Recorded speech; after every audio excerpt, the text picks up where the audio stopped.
Hello, नमस्कार भाई लोगों। मैं डॉक्टर विशेष कुमार स्वागत करता हूं आपका अपने यूट्यूब चैनल में, विशेष हेल्थ क्लिनिक में, विशेष हेल्थ फिजिकल थेरेपी में। आज मैं आपको बताने जा रहा हूं शोल्डर पेन के बारे में कि जो शोल्डर पेन है क्यों होता है, किस वजह से होता है। अगर किसी वजह से हो भी गया तो इसे हम शोल्डर पेन को कैसे कम कर सकते हैं, या फिर फ्रोजन शोल्डर या कंधा जाम हो गया जिसे मेडिकल भाषा में बोलते हैं फ्रोजन शोल्डर। किसी वजह से कंधा जाम हो गया तो उसको हम किस एक्सरसाइज से किस तरह से कंट्रोल कर सकते हैं, किस तरह से खोल सकते हैं, आज मैं आपको पूरी तरीके से डिटेल में बताऊंगा। बने रहिए आप मेरे यूट्यूब चैनल में और वीडियो देखिए लास्ट तक। अच्छा भाई लोगों, देखिए, अगर किसी के भी अगर कंधे में दर्द है या कहीं भी दर्द है तो कॉमन सी बात है, दर्द अगर है तो किसी ना किसी वजह से तो होगा ही। अगर किसी वजह से दर्द है तो आप हमेशा उस वजह का इलाज कीजिए, ना कि दवाई खा खा के टाइम वेस्ट कीजिए। अगर माना कि आपको दर्द है, आप कहीं भी गए दवाई लेने के लिए, तो दवाई तो आप खाएंगे ही खाएंगे। अगर साथ में आप थोड़ी एक्सरसाइज भी कर लें तो हो सकता है आपका दर्द बहुत ही जल्दी ठीक हो जाए और आप पहले से बहुत ज़्यादा बेहतर हो जाए। अगर आप दवाई के साथ साथ एक्सरसाइज करें तो वही आपका दर्द अगर 1 महीने में ठीक होता तो 15 दिन में ठीक हो सकता। दर्द की दवाई ज़्यादा नहीं खानी चाहिए, अवॉइड करना चाहिए। कोशिश करना चाहिए कि हम जो बिना दर्द की दवाई खाए ही अपने दर्द को कम करें, अपनी हर दर्द की बीमारी को कम करें। ऐसा नहीं हो सकता कि कोई भी बंदा है और वो दर्द की बीमारी से परेशान है तो वो ठीक नहीं हो सकता। कभी भी इंसान को हार नहीं माननी चाहिए, बंदा ठीक ज़रूर हो सकता है। तो आज मैं आपको बताऊंगा फ्रोजन शोल्डर के बारे में कि किस वजह से कंधा जाम हो जाता है और किस तरह से हम उस कंधे को खोल सकते हैं। ज़्यादातर होता क्या है कि अमेरिका, जापान, न्यूजीलैंड, अमेरिका में ऐसा होता है कि जैसे संडे की छुट्टी होती है ना, तो लोग जो सैटरडे वाले दिन जो है बार वगैरह में जाकर खूब ज़्यादा दारू पीते हैं। तो वो इस तरीके से कुर्सी पे इस तरह से करके टिक जाते हैं और उनकी जो नस होती है, जो डेल्टोइड मसल्स होती है, जो रेडियल अल्नर नर्व आती हैं निकल के, वो जो है वीक हो जाती है, कमज़ोर पड़ जाती हैं। उस वजह से जो यहाँ की जो मसल्स हैं वो भी वीक हो जाती हैं, कमज़ोर हो जाती हैं। इस वजह से जो पेशेंट के लिए दर्द होने लगता है। धीरे धीरे दर्द होने के साथ साथ होता क्या है कि कंधा जाम भी हो जाता है। तो कॉमन सी बात है, अगर आप कहीं भी जाएंगे, फिजिशियन के पास जाएंगे, तो वो आपके लिए दर्द दे देंगे, थोड़ी बहुत एक्सरसाइज बता देंगे, लेकिन आप उस दर्द की दवाई के साथ साथ वो फिजिशियन आपको बताएगा कि आप इस कंधे को, अगर आपका कंधा जाम हो गया, फ्रोजन शोल्डर अगर आपको हो गया, तो आप फिजियोथेरेपिस्ट को दिखा लीजिए, जिसमें वो अपनी फिजियोथेरेपिस्ट से कुछ फिजियोथेरेपी की मशीनें आती हैं जिसमें वो मसाज वगैरह करते हैं और जॉइंट का मोबिलाइजेशन कराते हैं। तो मैं दिखाऊंगा आपके लिए कि मतलब किस एक्सरसाइज से किस तरह से हम अपने जॉइंट को रिलैक्स कर सकते हैं, जॉइंट को खोल सकते हैं और जॉइंट का मोबिलाइजेशन कर सकते हैं। अगर ज़्यादा सीवियर कंडीशन है तो किस तरह से सोना है, किस तरह से बैठना है, इस तरह से मैं सब आपको बताऊंगा। देखते रहिए आप मेरे यूट्यूब चैनल में। मैं दिखाने जा रहा हूँ आपके लिए एक्सरसाइज, जैसे कि आप देख रहे हैं वीडियो में, पिक्चर देख रहे हैं कि जहाँ पे जैसे ये शोल्डर है, जो ग्लूटियल मसल, जो मसल्स होती है, ट्रेपेजियस मसल्स होती है, किस तरह से जाम हो जाती हैं, जो यहाँ पर वीकनेस है। जैसा कि आप पिक्चर में देख रहे हैं, जो नेक से निकलने वाली जो नसें होती हैं, नर्व रूट होता है, उन्हें हम कैसे खोल सकते हैं, किस तरह से सो सकते हैं। जैसा कि आप देख रहे हैं वीडियो, पेशेंट बताता है कि साहब मेरे इस कंधे में दर्द रहता, या हाथ खाली इस तरह से बस इतना ही उठ पाता, खाली इतना ही उठ पाता है, या इधर पीछे को मूवमेंट नहीं हो पाता, इतना ही जाता है, इससे ज़्यादा नहीं जाता, या फिर हम इससे ज़्यादा उठा रहे हैं, इस डायरेक्शन में हम पेशेंट का हाथ उठा रहे हैं, बस इतना ही उठ पाता है, इससे ज़्यादा पूरी तरीके से ऊपर नहीं उठ पाता। तो हम अपने इस प्रॉब्लम को एक्सरसाइज के द्वारा बहुत अच्छी तरीके से इस प्रॉब्लम को कम कर सकते हैं। जैसा कि आप देख रहे हैं, अगर किसी वजह से किसी का कंधा बस इतना ही उठ रहा है और इतना ही उठ रहा है, ठीक है, तो हम इसमें जो एक्सरसाइज कराएंगे वो पेंडुलम एक्सरसाइज कराएंगे।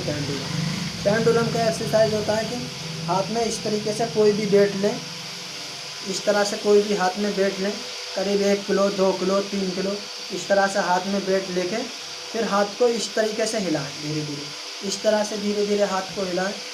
यही जो मूवमेंट है, जो का हमारा मूवमेंट इतना आ रहा था, यही मूवमेंट पूरी तरीके से जैसे इतना आ रहा था, यही मूवमेंट इस तरह से बढ़ने लगेगा, ठीक है।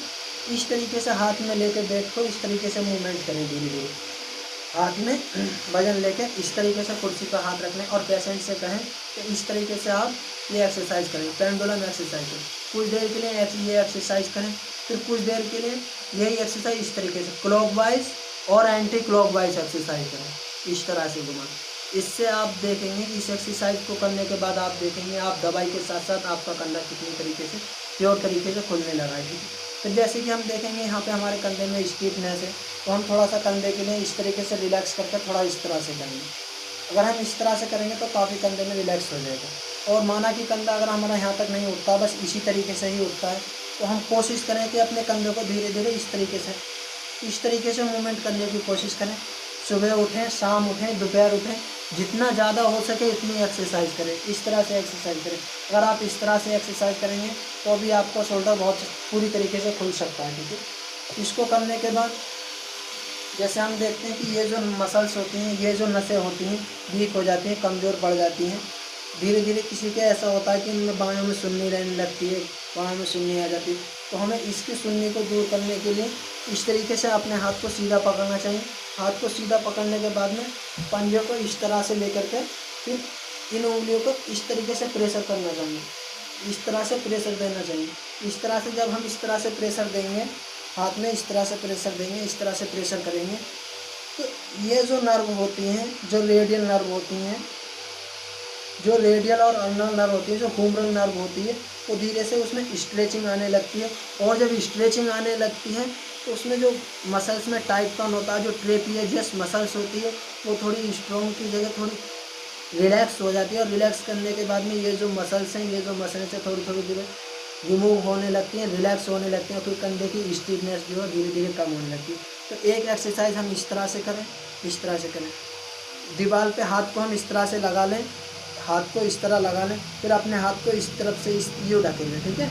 इस तरह से आप करेंगे तो आपकी इधर वाली मसल्स पूरी तरीके से खुल जाएगी। फिर ये करने के बाद अपने कंधों को इस तरीके से रखें। जैसे हमने बताया कि इधर की जो स्टीफनेस है, जो मसल्स है जो स्टीफ हो गई हैं, वो खुलेंगी।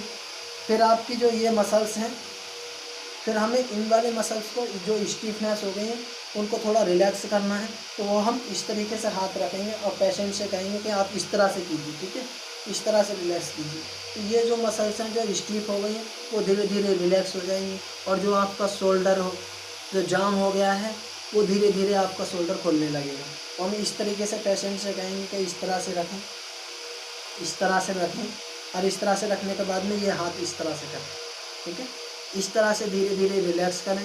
अपने एक हाथ को इस तरह से रख कर दूसरे हाथ से इस तरह से प्रेशर दें, जिससे कि ये जो मसल्स हैं, ये जो ह्यूमरल नस आती है निकल के, जो ह्यूमरल नस यहाँ से निकल के आती है, वो धीरे धीरे जो रिलैक्स हो जाती है। और जब रिलैक्स हो जाती है तो अंदर के लिए जो ब्लड सर्कुलेशन होता है, नीचे के लिए ब्लड सर्कुलेशन चलने लगता है। और उसके चलने के बाद जो स्टीफनेस जो धीरे धीरे कम हो जाती है, ठीक है। ये एक्सरसाइज आपको करनी है और मैं कुछ एक्सरसाइज आपके लिए बताऊँगा, ठीक, ये आप करें। इसके बाद जैसे ही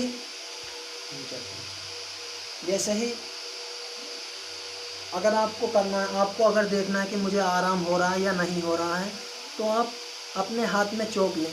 जो हाथ आपका डैमेज है, जिस हाथ में आपका शोल्डर जाम हो गया, कंधा जाम हो गया, तो साथ में इस तरीके से चौक लेके दीवार पर सर्कल बना लें और इस तरीके से सर्कल को धीरे धीरे घुमाएं। इस हाथ से अगर आप चौक लेंगे तो इस तरह के आप कुछ दिनों बाद देखेंगे कि हमारा हाथ जो थोड़ा इतनी ऊपर जा रहा है, फिर अगली बार देखेंगे थोड़ा और ऊपर जा रहा है। इस तरीके से आप चौक से सर्कल बनाएंगे धीरे धीरे।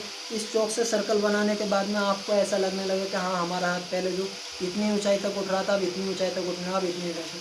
तो इसी तरीके से आपका जो फ्लोजन शोल्डर है पूरी तरीके से खुलने लगेगा और धीरे धीरे खुल जाएगा। तो आप ये करते रहिए और अपने इस दर्द की बीमारी से रिलैक्स पाइए, ठीक है।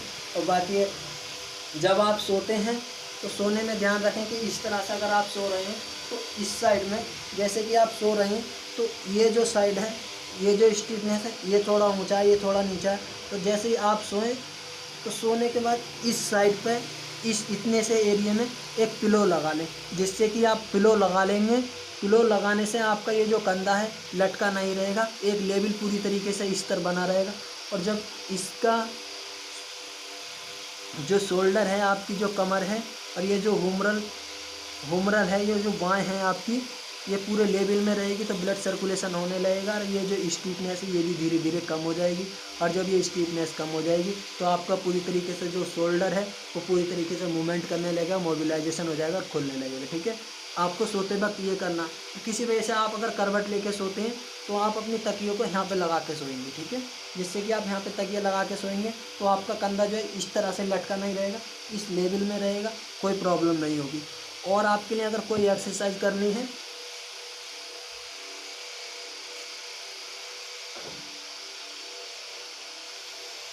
जैसा कि आप देख रहे हैं आपका जो कंधा है पूरी तरीके से जाम हो गया, स्टीफ हो गया, तो आपको इस तरीके से तकिया लेके आप अपने कंधे में इस तरीके से दाबेंगे। इस तरीके से दाबने के बाद में इसको इस तरह से प्रेशर देंगे। जैसे कि आप इस तरीके से प्रेशर देंगे, आप इस तरह से करेंगे, ये लेंगे और इस तरह से प्रेशर करेंगे, धीरे धीरे यूँ करेंगे, ये इस तरह से। जब आप इस तरह से करेंगे जो ये मसल्स हैं जो शॉर्ट हो गई तो इस तरह को उभर के खुल कर आएंगी। और जब ये खुल के आएंगे तो आपकी स्टीफनेस धीरे धीरे कम हो जाएगी। ठीक भाई लोगों, देखते रहिए आप मेरे यूट्यूब चैनल पे, लाइक कीजिए, सब्सक्राइब कीजिए और पाइए अपनी हर बीमारी का शॉर्ट में इलाज। नमस्ते भाई लोगों, धन्यवाद।